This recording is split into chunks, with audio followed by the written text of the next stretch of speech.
Good morning. It's somewhere, and you're in the Hey, Concellation that's my 2021 Green line. Room. Thanks for the line. I love when the camera doesn't cut in. It was great. We It, all had like some flash and it was like a game show going on. I'm into it. it's technology. You can't count on it to be reliable. It's why I never use it. That's why I So, have job security. so welcome, guys. I was talking to Chris about coming on, talking a little bit about Concellation, and he immediately blamed Craig for everything. So, Well, I am God of consolation after all. That's GHOD. so the GH is guest host. What's the OD stand No, for? it's an old What? Fanish thing from probably before you were born. I don't know. I kind of like his guest host overdose. I hadn't thought of that. I might have to use that. Yeah. It reminds me of a similar word. Well, reminds me of an acronym that I made recently for a word that is currently taboo on Twitch. That's it. Leave that just hanging Yeah, out. there's exactly the right level of detail for that conversation. Yes. So, guys, talk a little bit about Concellation. If this was your elevator pitch to tell somebody why they might want to go and attend, what would you tell them? Because there's no other con to go to. Well, there's no other con you should go to. Right. Well, yeah. There's my first controversial statement. That's high praise indeed. Come see us because there isn't an alternative. I mean, you can't really be more encouraging than that guy. Yeah. No, the elevator pitch is kind of simple. It started as a joke. There's a journeyman of fandom group that we're in, and I jokingly said we should announce a convention and then cancel it before we can even announce it. And then I came along. And then Craig comes along and he says, I have "All a right, reputation smart ass." I've been involved in social media since the 1980s, back when it was BBSs and CompuServe and, Genie. Remember Genie? My condolences, me also. Yes. I was on Bix. And so when I saw Chris's post, I just immediately started a site. I've done this with the federal government. I did it for a thing that the National Park Service is involved with on Facebook, and it's just someone comes up with an idea and I'm like, yeah, that sounds good. So I just created the site, put up a picture of an empty convention center. And then I think I emailed Chris and said, well, there it is. Yeah. And what I like to tell people, he didn't actually say this, but I tell people he did. He said, all right, smart ass, you're in charge. Well, that's the way it played out, isn't it? It is, because then I posted a couple memes and my thought was within, a couple days, the memes would play out and we'd all have a good chuckle over it. Flash forward now to almost a full year later, 37,500 people. Was it hard to get the half person? No.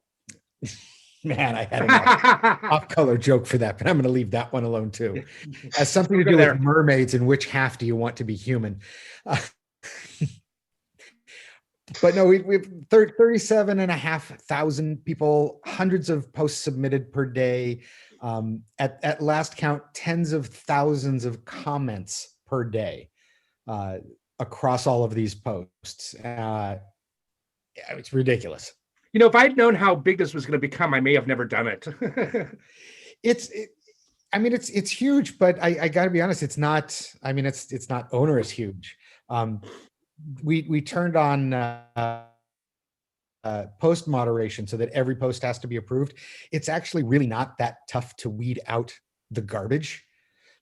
We only have controversy when somebody posts something with controversy, and it makes the curated content just good, and so people are behaving. I think it's a great cycle.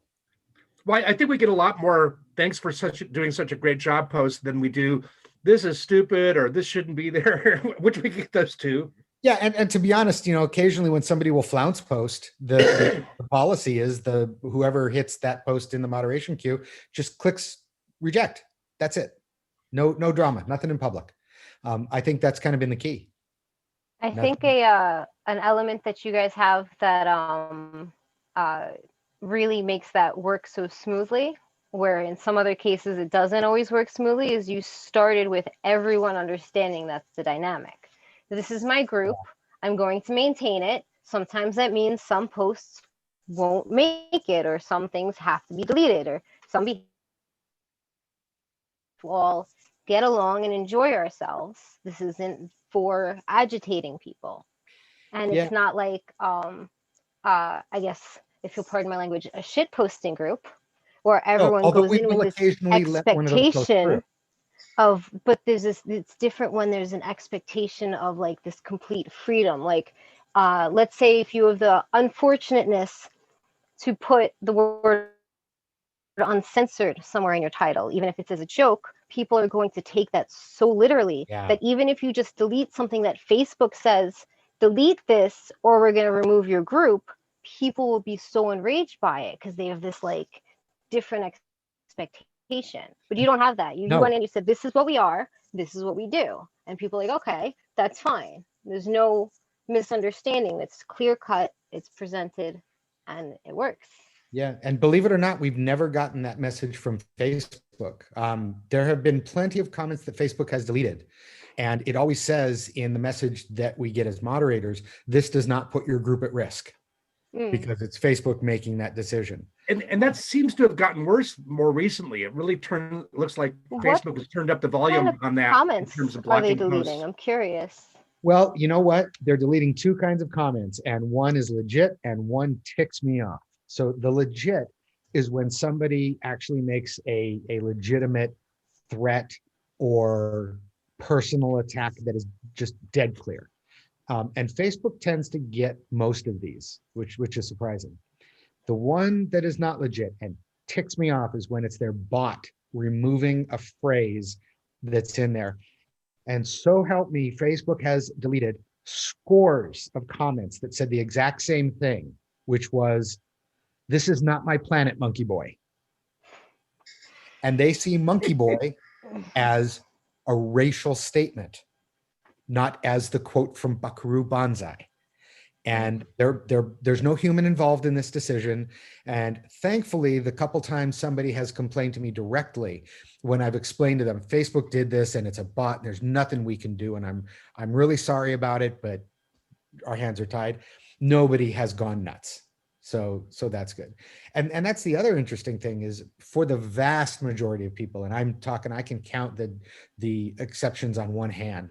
Most people understand when we give them a reason why a post was rejected. The infamous Rule 4. This has been posted already many times. Okay. The meme of the red shirts getting ready to beam down or become essential workers. I mean, submitted hundreds of times. And when we reject it and say, I'm sorry, but you weren't the first, nobody says, but my rights to be heard. People get it. And like you said, we started that from the beginning. We're going to curate it and make it a cool place.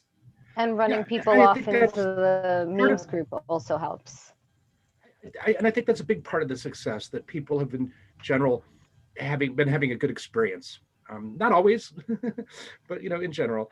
Yeah, not always. There have been a couple people who have insisted it's their right to say anything they want, and we're infringing upon their First Amendment protections and censoring. And if I've got nothing better to do, I'll explain to them why they're wrong.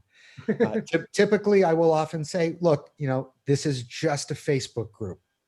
Either relax or amuse yourself someplace else. I'll give you double your money back.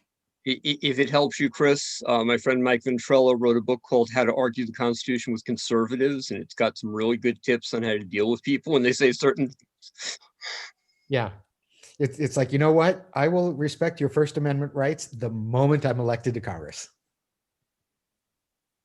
Is that in the plan? I thought the next thing was pins, not Congress. Yeah, really. I threaten to run for Congress all the time. The funny Careful, thing this is guy might sign you up for it. My local rep is doing a fine job. I'd never run. I ran for a political office once, and it was in college. It was undergraduate student government. Taught me to never do anything political other than be an activist, right? I would love to be in the House. I don't know if I'm qualified to be a senator, and I'm certainly not qualified to be president. Chris, have you looked at who's in the Senate these days? I was just going to say, are you grading on a curve? No, I have, and I'm going to be intellectually honest. and say, I don't have the experience to be one of 100, but I could be one of 435. I could represent a district. One of these days, I'll probably end up running for Congress just for the hell of it. I'm But looking yes, at the you're right background of now- that shot. I'm looking at the background of that shot. It looks like you're in a house right now, if that helps any. So you've had some practice. I am. It's a lovely house. My wife made me buy it. And I shouldn't say it like that because she put down the bigger piece of the down payment. Also, because she might see the interview. But there's that. So Yes, well, all I know is I don't have a home office, so I can gripe.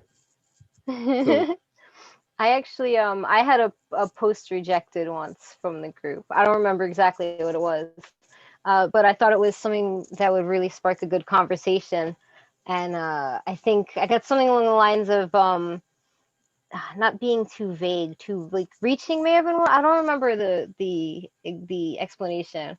But I was like, oh, that sucks. So I was like, and then I moved on. what? Like I didn't complain about it, but I was like, Depending on which it was a moderator, good post. yeah, depending on which moderator covers it. If you're posting something and the moderator's fandom happens to be yours, that post's going to get approved. That's just the way it is.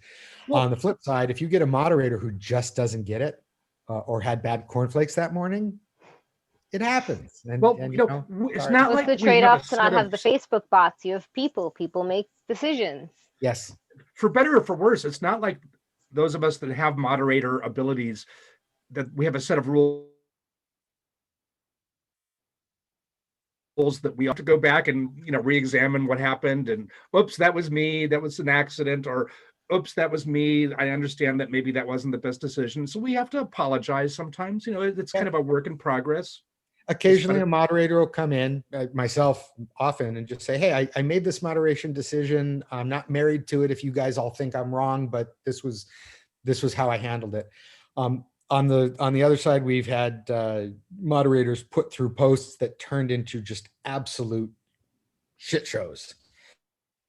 And it is what it is. I mean, sometimes somebody will post something innocuous that turns into a race war. And I mean, at best, we turn off comments. It's not like this doesn't happen in the real world of real conventions. I mean, look at all the Exactly. controversy going on about DisCon, next year's WorldCon, or we're still settling the legal issues with a certain rabid puppy from the San Jose WorldCon, which I was on the committee putting that together. So I mean, fandom is fandom, and a lot of the problems that exist in the virtual fandom, is just nothing new because it existed in the real world fandom. So yeah, one of the things that we've done a couple times that have worked out is when something is really third rail, we'll do the post from an admin side. So like I might post so it has the admin button on it and say, this is a hot button topic. We don't want to have a big fight here because this is a topic. And what I like to say is there's a time and a place. This is the time, but this isn't the place. Where you can go have your say. We want to make you, the fans, aware that this is going on. We're going to turn off comments. So now Like panel rooms. Yeah. And more often than not, people say, okay, well, we appreciate that you let us know, and we appreciate that you don't want to have the fight in here. Somebody is setting up a group to talk about, I think it's race or gender things. Totally not appropriate for our venue, but what they're doing is laudable. I hope they succeed. So I approved their post and turned the comments off and just said, if you want to go participate, you can go participate. We're making you aware of this. Best of luck, you'll need it. And we hope some good comes of it. That tends to be middle ground. We're learning as we go. If this were a year ago, we would have completely flubbed that.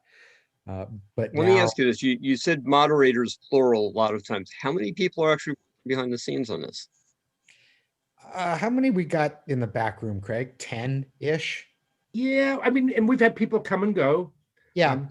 I mean, we've even had a couple moderators that just didn't like the way things were going, so they don't even necessarily participate anymore, and that's fine. That's your preference. Yeah. And basically, so Gaddy Evron came along at the beginning and said, hey, I know a bunch of people who have a lot of experience in this.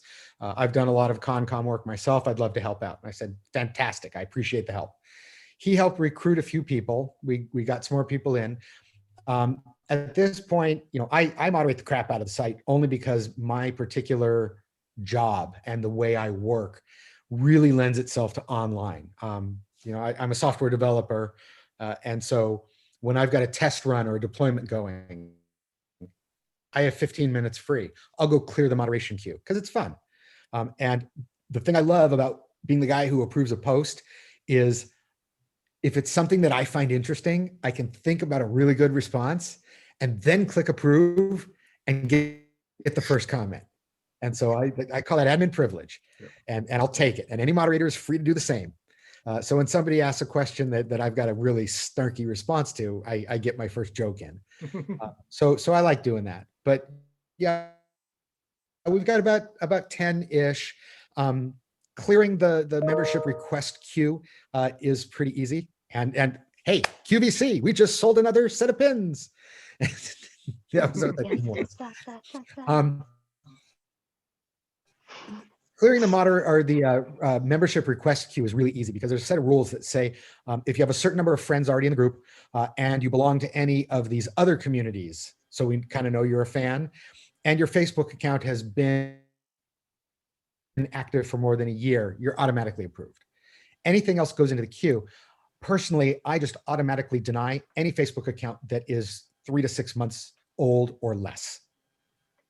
Yeah, I'll go in and look at people's Facebook pages, and it's generally pretty obvious if this is like not a real person, with a real interest, right? Because I do moderation on some other Facebook groups, and it's like there's certain kinds of pictures or lack of pictures, recent things. There's certain alarms that go off, and it's really easy. Yep. And every now and again, when I approve one that's kind of on the line, and then an hour later, there's a post in the queue giving away $5,000. All you got to do is watch this video with Kanye in it. And I'm like, yeah, I thought I had guessed right on that, but I guess I didn't. The thing that makes it tough is when it's the comment spammer, because comments aren't moderated with tens of thousands per day. They can't be moderated. But you're not supposed to tell them that. Well, no, everybody knows. We've told them that. Yeah. But what the greatest thing is that the membership helps take care of it, because there's a little link on everything that says report this. And when somebody spams, it gets reported almost immediately. And so it's real easy. And Facebook has a great feature where when you ban somebody, you can say ban and delete everything they've done in the past 7 days. You didn't just ban them, you have banished them. And it's clearly erased them from the group. And it's easy to get rid of the 50 or so bot comments that they put in the past hour before it was reported. And so Facebook makes that easy. The thing with the reporting feature that I don't like, anybody can report a post. The number of people who report posts that they just don't like. This is offending, the Star Wars versus Star Trek argument. Well, I'm a Star Wars fan and this Star Trek fan offended me. No, I'm sorry. You have no right to not be offended by somebody who says, I like Star Trek better than Star Wars, or vice versa. Well, but Facebook has issues in terms of what you can do. For example, when I block a commercial, post, it's like you only have limited options. You can say it's irrelevant. It's offensive, so even from the user's standpoint, there's limited number of things they can complain about. So I think some people are, just basically complaining that I don't want this, I don't like this, but there's nothing wrong with that, With posts, typically it comes through and it says, so-and-so reported this post for say what rule or anything, just says for breaking group rules, which is one of the options. And occasionally, when they've reported 30 posts, I'll send them a private message and say, with all due respect, exactly which rule are you saying that they broke? Because we're having a hard time figuring that out. And often they'll come back and they'll say, well, it's harassing. Okay, no, it's not harassing. You don't like it. And I get that, but that's not a reason to remove a post. Yeah, I want to circle back to something. We made a couple of comments about things like the pins, and you're wearing one of the T-shirts, and I'm wearing one of the T-shirts. Uh, can you talk a little bit about where that money's going? Because I think that's kind of interesting. Yeah. So what happened was when this was still in the gag form, my friend Matt, who's my graphic designer for other things that I've got, made the logo. I said, we need a logo. You know, this has become a funny gag. I don't think it'll last more than a month, but I want a logo, and I'm going to throw it up on some t-shirts on Teespring, and we're all going to order a t-shirt and have a laugh over this. So I put them up there. And I set the profit margin at a reasonable profit margin, but you know, at a reasonable price. And I said to people, hey, if you want one of these shirts, we're making them just for fun. They ended up starting to sell significantly. So I said to Matt, I said, look, you know, you did the artwork. I'm doing moderation on the group and everything. We've got these other people. I don't feel quite ethical, you know, taking this money and going to Vegas. So after we've, you know, recouped any costs that we might have, which at this point, I don't think we're going to have any because it's print on demand. And that's cool. So for the first year, we actually donated everything to charity. Now, one thing I did is I ran off and got a trademark on Concellation just because it was blowing up. I paid for that out of my own pocket. So we ended up donating $1,000 to Doctors Without Borders. We've donated $1,000 to the Chicago Food Depository. We've donated $1,000 to, what was the third one? No Kid Hungry. Then we donated $500 to the Trevor Project. And I've got about another $1,000 sitting in the account right now, and we need to figure out who we're going to donate to. I wanted to wait until after the first of the year because I also did the math on the taxes. So all the money that comes in from selling shirts, I have to pay the taxes on, but then I also got to claim the donations as my tax deduction. I was at a couple $100. It came out to about a couple $100 more in payment than coming in, my donation. So I'm cool with that. Now, what we're doing going forward, and I've been honest with people on this, I'm skimming a bit off of it to pay Matt for his artwork. As Uncle Harlan said, pay the author. In this case, pay the artist. You've seen the designs. He came up with this one, which I love. The best con I've never been to. I will claim Crash Facepalm as my idea. He drew him from my description, but for whatever reason, we were talking about an astronaut who crashed his ship, and I had this picture in my head of, you know, Picard doing this, and I thought, what a great name for an astronaut, Crash Facepalm.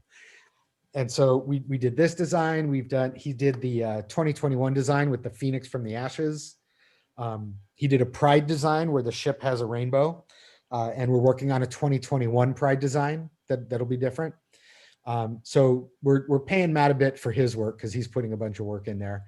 And then, you know, some of the profits are going into my general business account, which we're going to do fun stuff with. So when we do giveaways, that's where that money comes from. We're planning on attending a lot more cons in the future. And we want to throw some serious more than last consolation year. parties.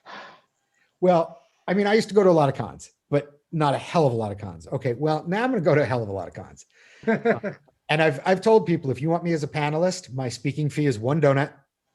I'll handle my own travel and room because I'm a fan, but one donut, non-negotiable. But I'm also planning the first Worldcon that we can go to in person. There will be a Concellation suite party. So we'll use some of the pin money for that. So you mentioned pins. We just launched pins. It was a hell of a time finding a vendor that I could work with that had good quality. I picked Wizard pins. So those are on sale now, and t-shirts, and we're still giving to charity also. Yeah, there's also been other giveaways. I know there's a tiara giveaway, which is, I believe, independent of you guys. Yeah, hang on a second though. I think Craig had something. Oh, I'm sorry. No, go ahead. Go with that. I was going to change the topic. I'll do that later. Okay, so yeah, there's a tiara giveaway. Basically, it's a fine line. Here's another topic of conversation: spam and commerce. One of the first things I did was I created another group called the Concellation Dealers Room, and I said basically, and anything goes in there if you're a dealer. If you're the kind of person who would have a table at a con, even if you never have, and that's how you make your living, selling stuff to fans, here's an outlet. A number of people and companies have wanted to have giveaways that kind of felt just kind of promotional. So I said, go ahead and do it in the dealer's room and we'll promote you, and that's cool. There have been a couple of things where somebody has said, I just do this for the love of it, and I just want to give them away because it's fun. The tiaras is one of those things. So there's Tiara Tuesday where she'll have a giveaway, and somebody will even sponsor it and help fund her making these tiaras, which, not that I've ever worn one, but if I would, they're pretty impressive.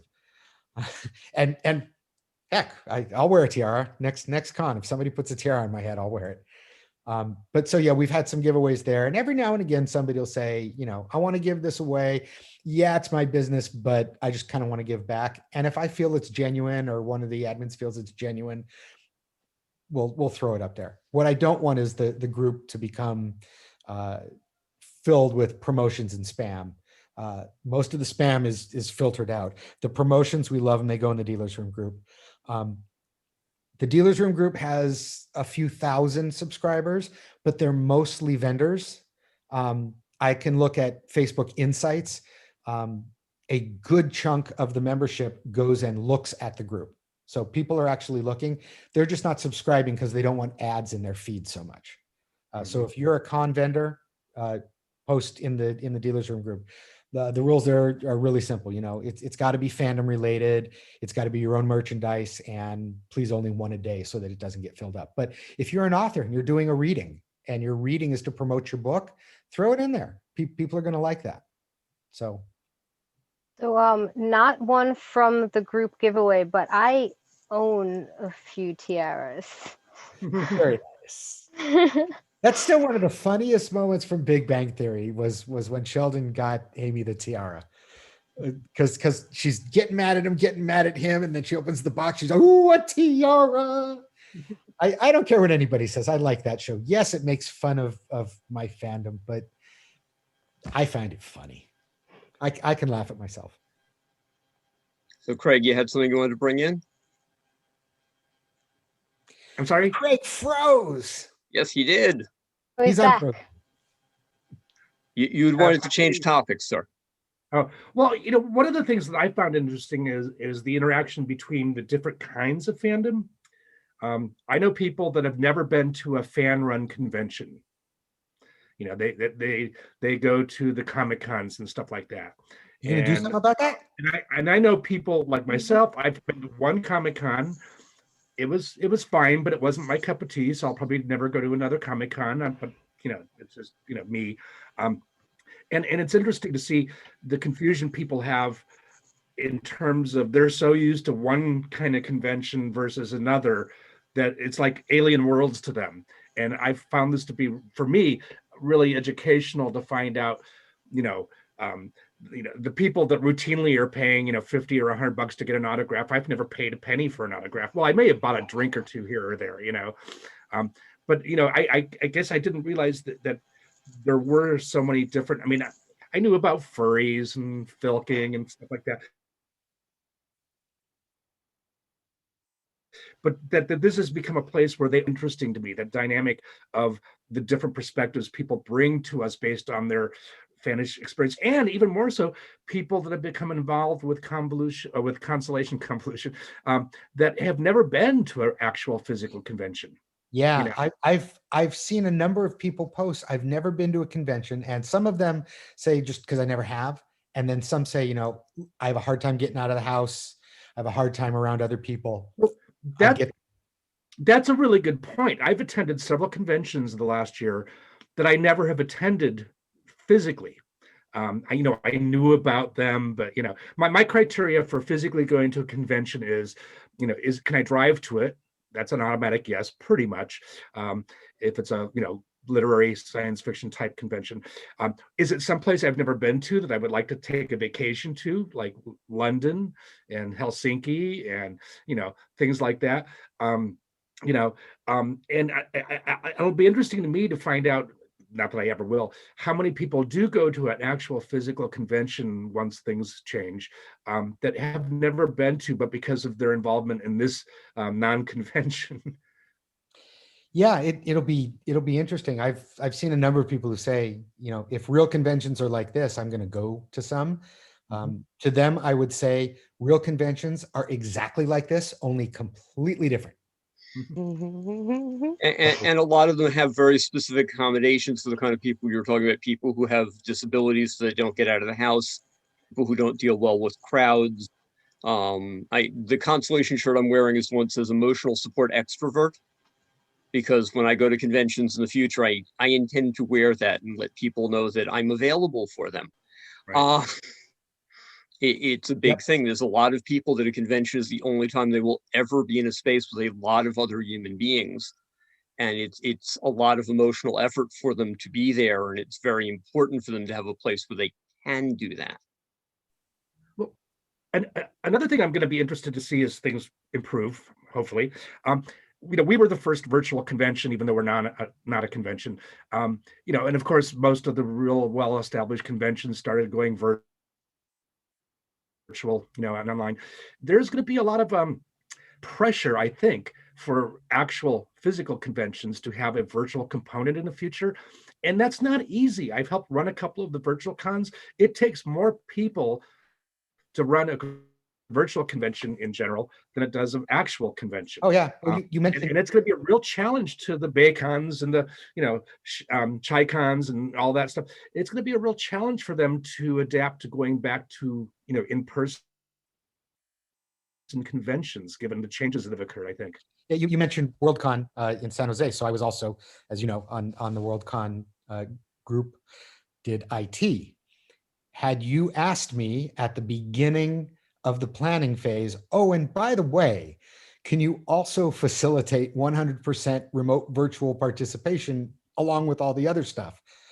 I would have said, yeah, but here's what it entails, and heads would have exploded. Oh yeah, that hasn't changed. Now we've got some experience. The first time I experienced a virtual type thing at a real convention was at Renovation, and there was a panel I was going to go watch, and I forget who it was that was up on. Well, David Brin wasn't showing up; he ran late. So some of the people on the panel knew me, and they had me come up and get into the panel. But half of the panel was at a different convention across the country. And we had a big screen with a projector and stuff like that. That was one panel, and yet the amount of work it took to put that one combined virtual thing together, it was an immense amount of work and a lot of finger crossing and a lot of luck that it came off, but I thought, this could be interesting to do in the future. Who knew that, we would be in that point where that was the only way to have a convention. It's going to create an issue, which I've already seen starting to pop up. I saw somebody post the other day that there were 3 virtual conventions they wanted to attend on the same weekend. And they were trying to decide which 2 they could split their time between. Time past, conventions would kind of coordinate on weekends, the big ones, and make sure that nobody's stepping on someone else's toes. With virtualization, you might find that a weekend comes up and there are 12 conventions that you want to attend.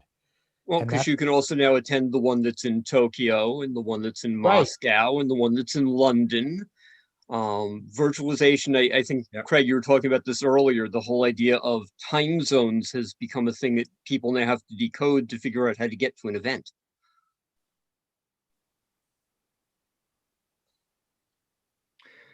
Yeah, I have friends that have been involved with virtual conventions, and they basically had to time shift their schedule, sleeping during the day and being up all night long in order to be, a guest at this or that convention. And that's not that different from real ones. I mean, when we went to Helsinki, it was quite a time shift. We actually made sure we got there a few days early to adjust to the difference in time and stuff like that.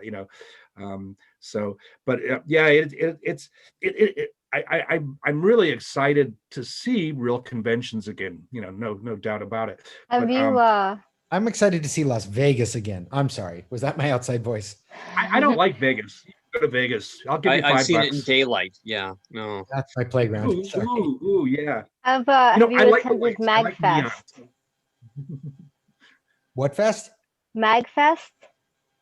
So MagFest, it's the whole thing is we're not a convention. We're music. They're gonna rip on me for the quotes.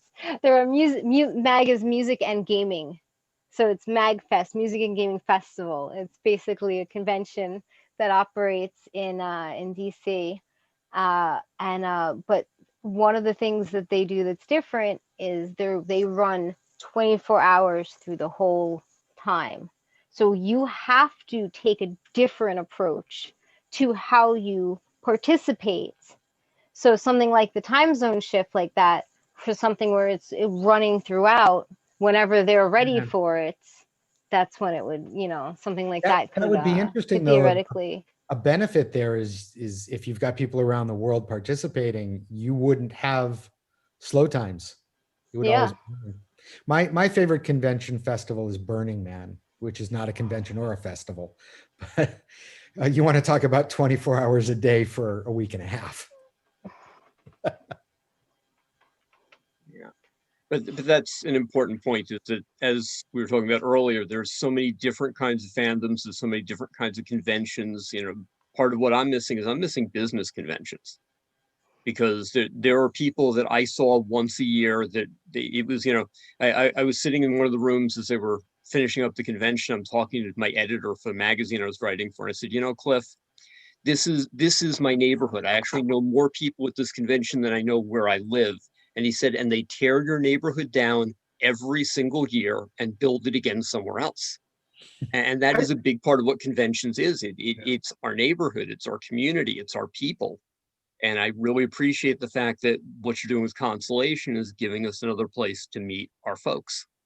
I can understand what you're saying, because I miss trade conventions, although they aren't what they used to be. I mean, I was at the Macworld when they introduced the first iPhone, and I've met so many amazing people that I would only see at Macworld, or well, living here in the Bay Area, we had the big Oracle conferences and stuff like that. Did you ever go to Usenix in uniform?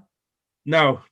I think I only went to one convention, one conference in my national. He says uniform. I was a national park ranger for many years. I retired a few years back, and in fact, I invented NPS.gov. We smuggled a modem out to Alcatraz Island in 1995. I recruited on Usenet for people that had HTML skills and scanners and digital cameras, none of which we had. We were a poor national park, believe it or not, and I knew the folks in Denver where we have a science center, and they had a server because they had been on the internet for years as academics and stuff like that. And they said, yeah, we'll put it up for you. We'll host it. And so literally overnight with the recruiting email, our email with the Usenet post was something like, do you have these skills? Would you like to spend the night in the prison on Alcatraz? Let me know.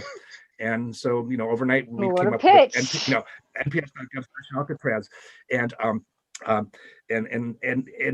so I was really, although I have to say, the comments from our regional office was, well, that's really cute, but who would want to get information off the internet?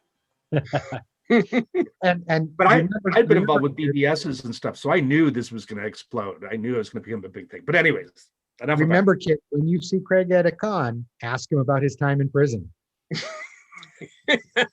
I think that is a perfect ending note. I think we should stop right there. Danny, you want to play us out? I'm just gonna say, have a good time. Thanks for joining us. Check out the groups. Buy some pins. Buy some pins.